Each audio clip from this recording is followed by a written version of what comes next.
Welcome.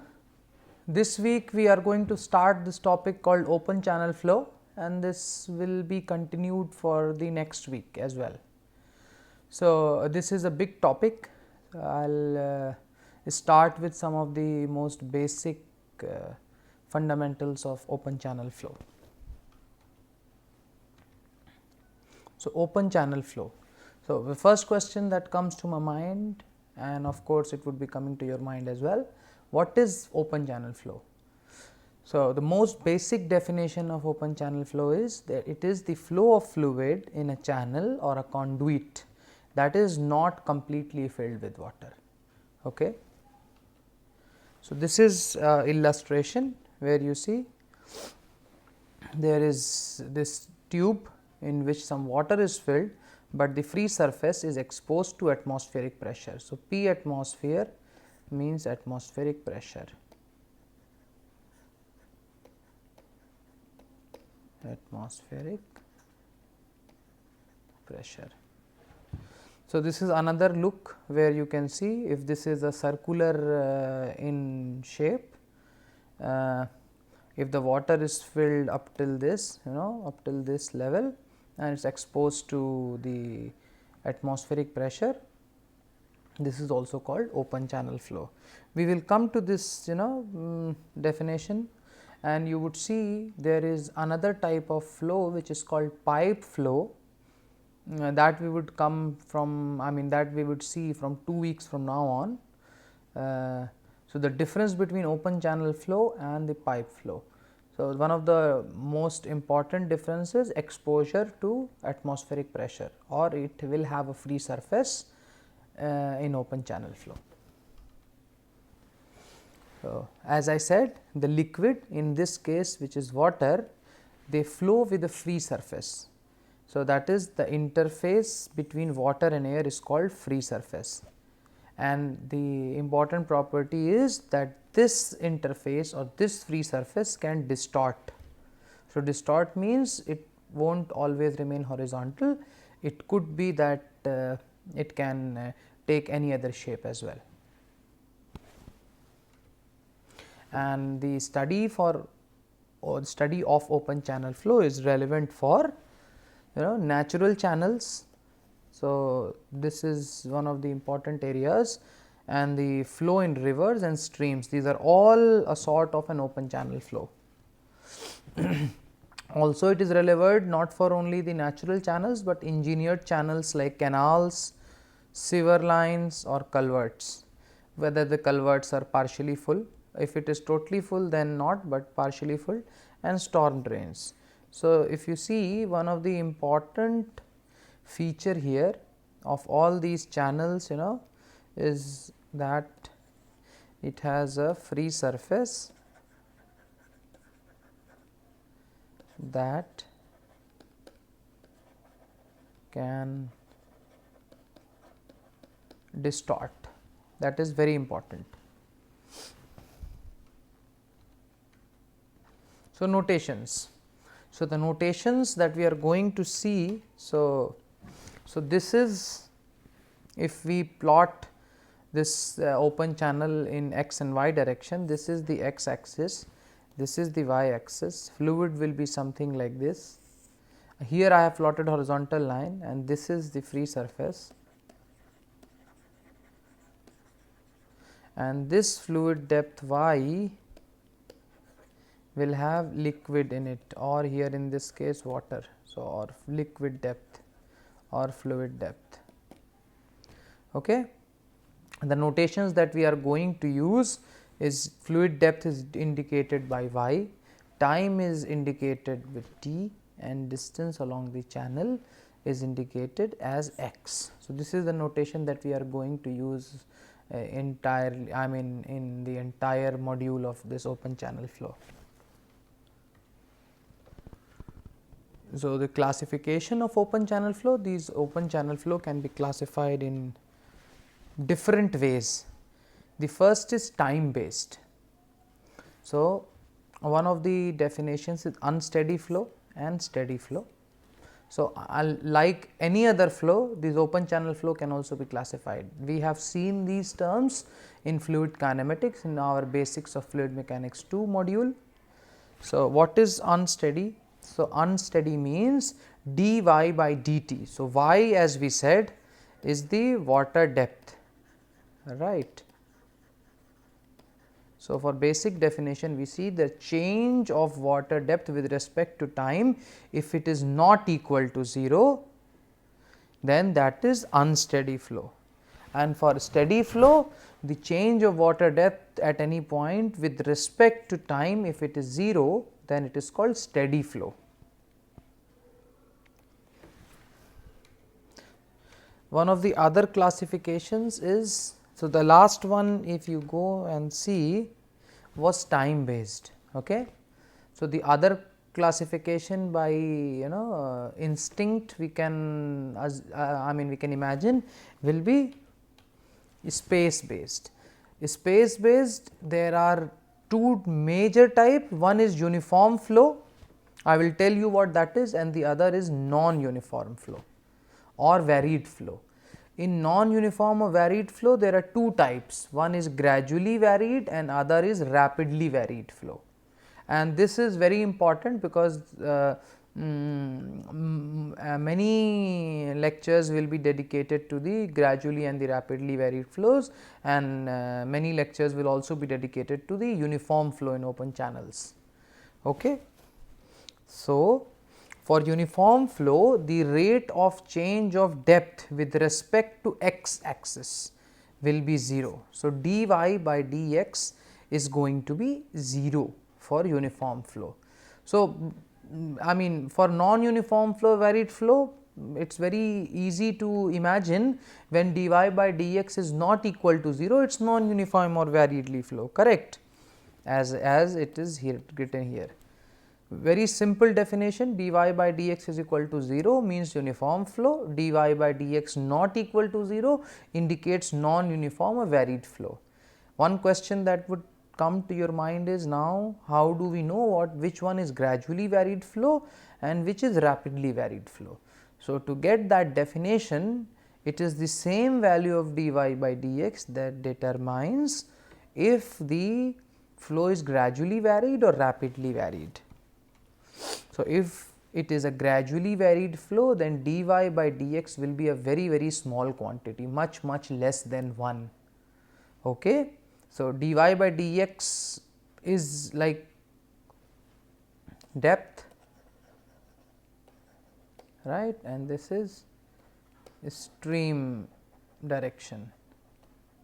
So, if the river is flowing in x direction, dy by dx is less than 1 is gradually varied flow, and for rapidly varied flow this dy by dx is of the order of 1. So, it is not insignificant, it is not less than 1. All right.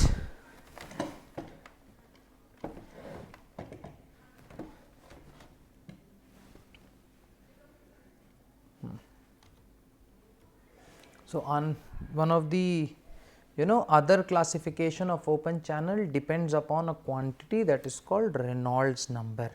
So, in open channel flow, Reynolds number is given by rho v RH by mu. Here rho is the density of water, v is the average velocity of the fluid, RH is hydraulic radius of the channel, and mu is the dynamic viscosity of water. We have already seen what the density of water is, we already know what the average velocity of the fluid is, we already have seen many times what the dynamic viscosity of water is, correct. So, the thing that is we are hearing for the first time is called hydraulic radius of the channel. Okay. So, this we are going to learn in this module, what is the hydraulic radius of the channel. So, depending upon this, the variation of Reynolds number, the flow can also be classified as laminar, transitional and turbulent. As the normal classification, this is same type of classification that we have seen in basics of fluid mechanics too, but specific to open channel flow. So, these values of Reynolds number will be a little bit different, but the core concept that higher Reynolds number indicate turbulent flow and lower Reynolds number indicate laminar flow will still hold true. So, in case of open channel flow, based on Reynolds number, it has been found out that when the Reynolds number is less than 500, the flow is laminar. If the flow is in between Reynolds number of 500 and 12,500, the flow is going to be in the transitional regime, and if the Reynolds number is greater than 12,500, the flow is going to be fully turbulent. These values are something that you can remember. It will be very helpful in your future fluid mechanics, in future courses related to hydraulics or water. These dividing Reynolds number, that is 500, 12,500, they are approximate, not exact. It changes from situation to situation, but what we have given you today is an approximate or an approximate value. One important thing to note is, since water has very low viscosity and large characteristic length, it is difficult to have laminar flow. I will just try to show you. See, Reynolds number is given as rho V R H by mu. Okay.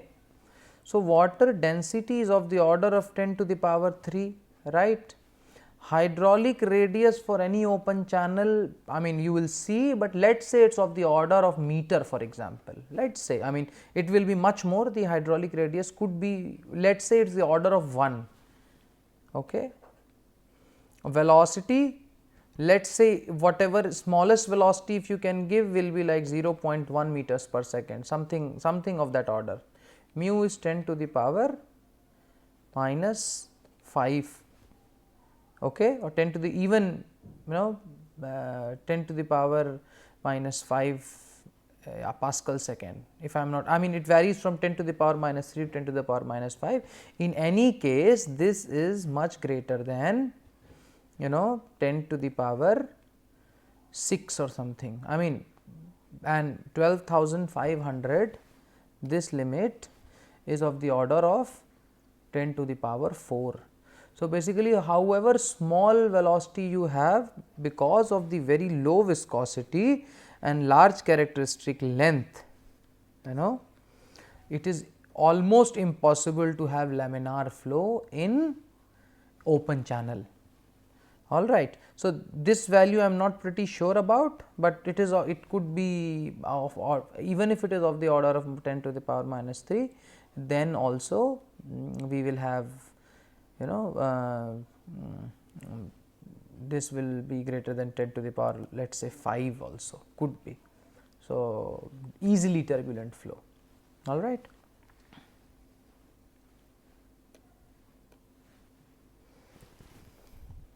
So, this was the classification based on Reynolds number. Now, there is another classification that depends on Froude number. This Froude number we have seen in the last week's lecture, where we were dealing with a topic called dimensional analysis. This Froude number normally is given by V by under root GL, okay. And this Froude number based classification has 3 regimes. One is subcritical flow, the other is critical flow, the third one is supercritical flow. This is going to be V under root G H, where H is the depth of the water in this case. Okay. So, if Froude number is less than 1, this means the flow is going to be subcritical. If the Froude number is equal to 1, this flow will be called critical open channel flow. And very obvious to you, if the Froude number is more than 1, this is called a supercritical flow. Quite easy to understand this one. Okay. So, F Froude number is given by V divided by under root GL.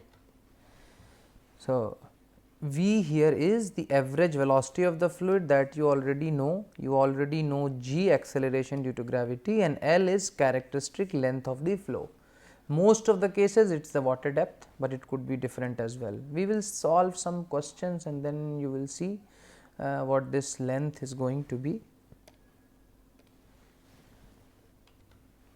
All right. So, so after the classification, we are going to take our attention to a topic which is related to open channel, and that is called surface solitary waves. And the prelude to this is, in the definition we had clearly specified that in open channel flow the free surface can distort, and the smallest distortion can produce waves, and that is what we are going to see. As I said, in open channel flow free surface can distort and therefore waves can be generated. So, this is the free surface. If we push it with something, something like this can be formed, and this pattern is called waves. Okay.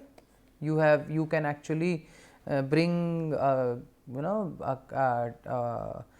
water, I mean bring some water in a pan, or in a maybe a big kettle, and where the it is exposed to the free surface, and you try to push it with one hand, you will see a disturbance at the surface will be there and it will travel. One of the other things that you can see, if you throw something on the free surface, then also waves are formed. In a pond, you might, as a child you might have thrown stones in the pond, then also you would have seen the waves were formed. Okay, that is because of the distortion of the free surface caused by the force with which the stone falls in the pond or the river. All right. So, this is one of the ways where the surface solitary waves will be generated. How? Suppose there is a water enclosed in this area, and we have a moving end wall. So, I mean supporting this water is the moving end wall. So, moving end, because if we can move this wall, the disturbance can be produced and the waves can be generated.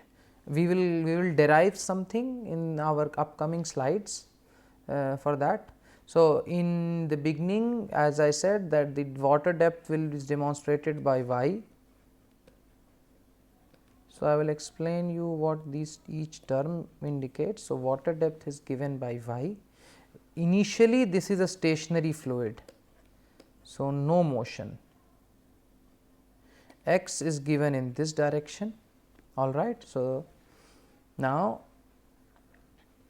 so what we assume, I will just explain, we will come back to it again, but delta v is the velocity with which the wall is moving, and because of the movement, if we suppose that the water in this area goes up by distance delta y.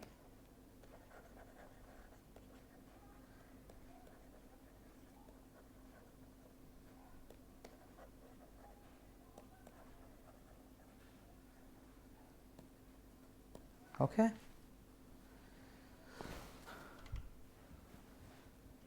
So, this is, as I said, it is production of a single wave in a channel. This is one of the ways in which a single wave can be produced in a channel, okay, and the channel is supported by the moving end wall on one side. All right. So, there are some assumptions, as I told, water was stationary at time t is equal to 0. The wall starts moving with the speed delta v, as we have already seen in that figure. Now, if there is a stationary observer, so as a stationary observer, what are you going to observe? You will observe single wave that moves down the channel with a wave speed c, which we do not know now. So, we call this speed c, which we do not know right now. Okay. The observer will also see no motion ahead of the wave, all right. So, ahead of the wave there will be no motion because the fluid was stationary. The observer will also notice the fluid with velocity delta v behind the wave, all right. Behind the wave he will observe the fluid velocity because the wall is being pushed with velocity delta v. So, for such an observer the motion is unsteady. So, the motion is therefore unsteady for such an observer who is basically stationary and observing from a distant point. So, for an observer, if there is an observer that is moving along the channel with a wave speed c, the same wave speed c, the flow is going to be steady, all right. So, this this is, there are two different ways of observing. One is observing as a stationary observer, one is moving with the wave and then observing the flow. Okay. And in this case this is going to be unsteady flow, u steady, u stands for un, and this is steady, all right. All right. So, again we come back to the same figure. Now, we have much more science included in this. What we have done, we say that the channel width is b, all right, and we draw the control surface as indicated by this. I am going to rub this off, but just to show you, this is the control surface. Because the water surface was elevated by distance delta y, the total height here is going to be y plus delta y. Here it will still remain y. Okay. So, I will come to this velocity here and here in a short while, all right. So, this is the figure that will be observed by an observer that is moving with wave speed c. So, for this derivation we are using the another approach where the flow was steady. So, that is with an observer that is moving with wave speed c, and for such an observer what happens, the fluid velocity shall be minus c I to the right of the observer, because he is moving with the wave. So, this is to the right of the observer, correct, and this is the left of the observer. So, to him the fluid velocity will be, because this is stationary, this part in reality is stationary, this part is stationary part, and he himself is moving in x direction with speed c. So, to him the fluid velocity shall be minus c I cap, I indicates the unit vector in x direction, all right. Now, to him the fluid velocity here outside to the left, this as I indicated, this one will be, because in reality what is happening is this side is moving with delta v and he himself is moving with this speed c here. So, the total speed is going to be minus c plus delta v in this direction, because he is travelling with the wave, all right. So, minus c plus delta v in I direction to the left of the observer. We are using the vector notation, that is why we are saying that it is minus c plus delta v into I cap. Okay. So, if we assume uniform 1D flow, one dimensional flow, the equation of continuity is going to give us, because the width of the channel is, we have seen here is B, channel width. So, minus C A1 V1, okay. So, this is V1, okay, into YB, that is this section here, if we were assuming two control surfaces, and on the left side the velocity to the observer is minus C plus delta V, and the area is going to be on this side is Y plus delta Y into B, and here it is going to be Y into B, all right. So, we have used this same notation, I will just take away the ink. So, minus C Y B is equal to minus C plus delta V plus multiplied by Y plus delta Y into B. So, what happens? B and B should get cancelled. So, B and B should get cancelled out, okay, and the C on this side. So, if we try to solve this, so I will, so minus C Y B, okay, can be written as, so we keep this as one term, all right, B B gets cancelled from each side. So, I will take away B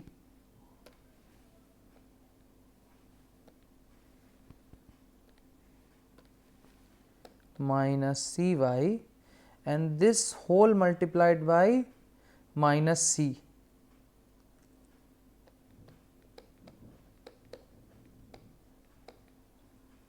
all right, plus delta V multiplied by Y plus delta Y, all right.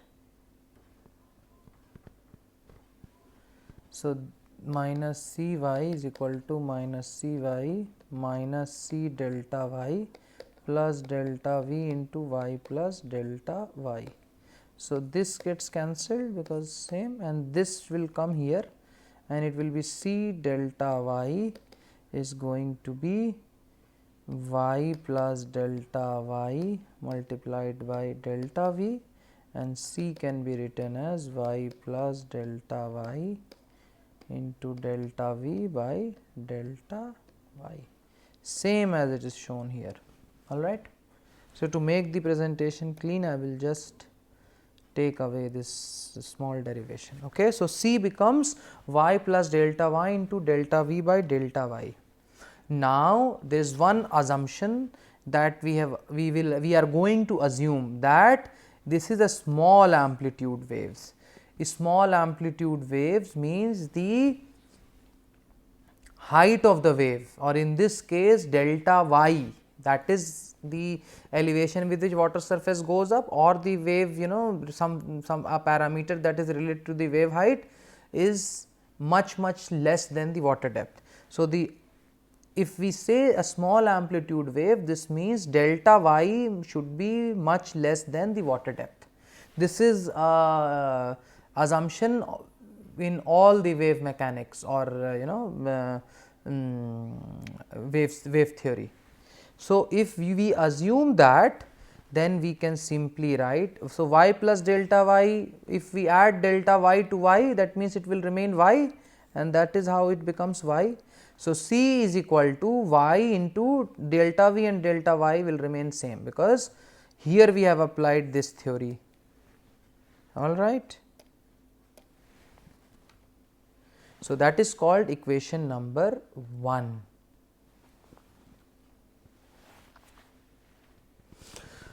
So, I think I will take a break and stop this lecture at this point in time, and we will continue from this equation number 1, I mean this particular point, from our in our next lecture, and see you next class. Thank you.